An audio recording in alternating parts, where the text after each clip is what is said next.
Congo নদী। এই নদী শত শত মৃত্যুর সাক্ষী। তারপরেও ডেমোক্রেটিক রিপাবলিক অফ কঙ্গোর যোগাযোগ পথের সবচেয়ে বড় মাধ্যম এই জলপথ। নৌকাডুবির মতো দুর্ঘটনা এখানে নতুন কিছু নয়, বরং প্রায় নিয়মিত ঘটনা।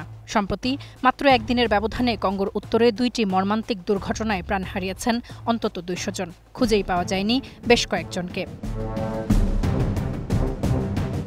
বুধবার এবং বৃহস্পতিবার ইকুয়েটর প্রদেশে প্রায় 150 কিলোমিটার দূরে ডুবে যায় 2টি যাত্রীবাহী নৌকা। সবচেয়ে ভয়াবহ দুর্ঘটনা ঘটে বৃহস্পতিবার সন্ধ্যায়। প্রায় 500 যাত্রী নিয়ে যাত্রা শুরু করা একটি নৌকায় হঠাৎ আগুন ধরে যায়। মুহূর্তেই তা ডুবে যায় নদীতে।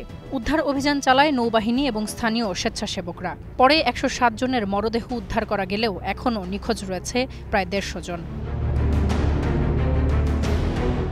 অপর একটি নৌডুবির ঘটনা তার আগের দিনের, বুধবারের। বাসানকুসু অঞ্চলে ডুবে যায় একটি মোটর চালিত নৌকা। প্রাণ যায় 86 জনের, যাদের অধিকাংশই ছিলেন শিক্ষার্থী। এর আগেও বহুবার কঙ্গোতে নৌ দুর্ঘটনা ঘটেছে। 2024 সালের মার্চে কোয়া নদীতে ফুটবলারদের বহনকারী একটি নৌকা ডুবে যায়। 25 জন মারা যান। চলতি বছরের আগস্টে পশ্চিমাঞ্চলের লুকে নিয়ে নদীতে নৌকা ডুবে প্রায় 100 জন নিখোঁজ হন। এখন প্রশ্ন হলো, এই মৃত্যুগুলো কি শুধুই দুর্ঘটনা, নাকি এর পেছনে রয়েছে দীর্ঘদিনের অব্যবস্থাপনা আর প্রশাসনিক অবহেলা?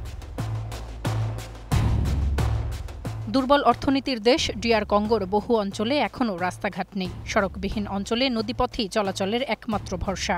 পুরনো কাঠের তৈরি নৌকা, যেগুলিতে নেই কোনো নিরাপত্তা ব্যবস্থা। লাইফ জ্যাকেট প্রায় অজানা। ওভারলোড হওয়া যেন স্বাভাবিক ঘটনা হয়ে দাঁড়িয়েছে। আর এইসব নৌকা চলে রাতের আধারে, যেখানে নেই কোনো আলো, নেই কোনো দিক নির্দেশনার প্রযুক্তি। অন্ধকার নদী যেন হয়ে ওঠে এক অনিশ্চয়তার যাত্রা। প্রত্যেকটি দুর্ঘটনার পর পরিসংখ্যান হয় কেবল মৃত্যুর। যদিও কঙ্গোর সরকার বলছে ক্ষতিগ্রস্ত পরিবারগুলোকে সহায়তা এবং আহতদের চিকিৎসা দেয়া হচ্ছে, কিন্তু সংশ্লিষ্টরা বলছেন এই মৃত্যু এড়ানো যেত যদি নিরাপত্তার দিকে নজর দেয়া যেত। তাসফিয়া তামান্না, স্টার নিউজ।